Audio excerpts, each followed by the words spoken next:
If you're looking to create, grow, and sustain your wealth, download and subscribe to the Pain Points of Wealth podcast at BeBullish.com with Bob, Ryan, and Chris Payne. It's your podcast for market insights, money tips, and real talk on the economy. Download and subscribe at BeBullish.com. Listen, all you New Yorkers. Excuse me, taxi. Okay, man, we're looking around. This is the 77 WABC minicast. Alrighty, Lionel with you. This is the final hour of this installment of the Other Side of Midnight with me, Lionel, 800-848-9222. By the way, as an aside, the music, thank you very much. The music that we play, that I hear during the breaks, Eddie Holman, Hey There, Lonely Girl, and I mean, this is like, oh my God, the best music. We should have an album called Tony and Bill's. I'm not sure which one of you, Mr. Lee or Mr. Atwood, but it's the best soul. It's just, oh my God, incredible. Again, I'm so lucky to have been. These kids today will not understand that. Anyway, today, my friends, this is the best part of the show. It's called Midnight Mysteries. Do you remember, did science turn you on?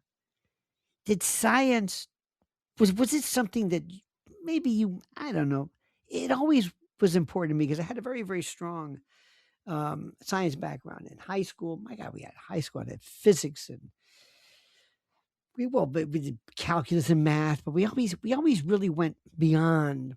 And I remember, like many of us, science was one thing, planets were kind of cool, and then maybe Carl Sagan, and maybe perhaps learning about UFOs. UFOs have always been just fascinated me because I know, and it's a word I realize that we use just as a kind of a shortcut, but the geniuses in this little tiny speck, fleck, little piece of rice in this vast universe, how we can come up with this stuff.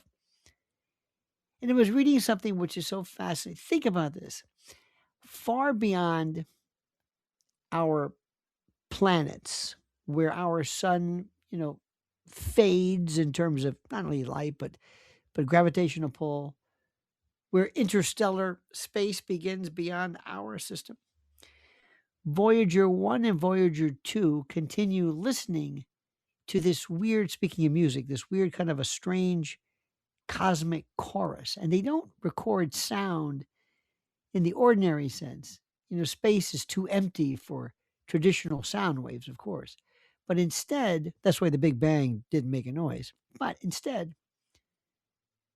the spacecraft detect plasma waves, little tiny oscillations in charged particles drifting between stars. And scientists then convert those signals into audio frequencies, allowing us to, quote, I'm doing air quotes, hear changes in the interstellar medium. So each rising or falling tones will reflect variations in electron density. Who thought of this?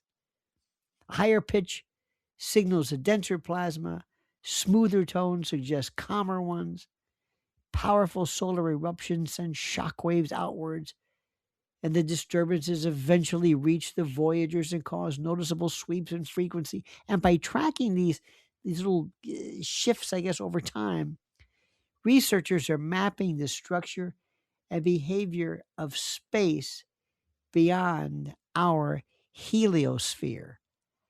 How did they think of this? Who thought of this? Walk into a Walmart and realize those people are made of the same theoretical stuff that these geniuses are made of.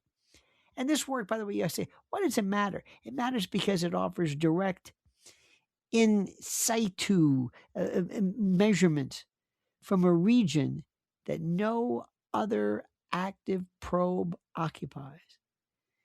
And it fascinates me.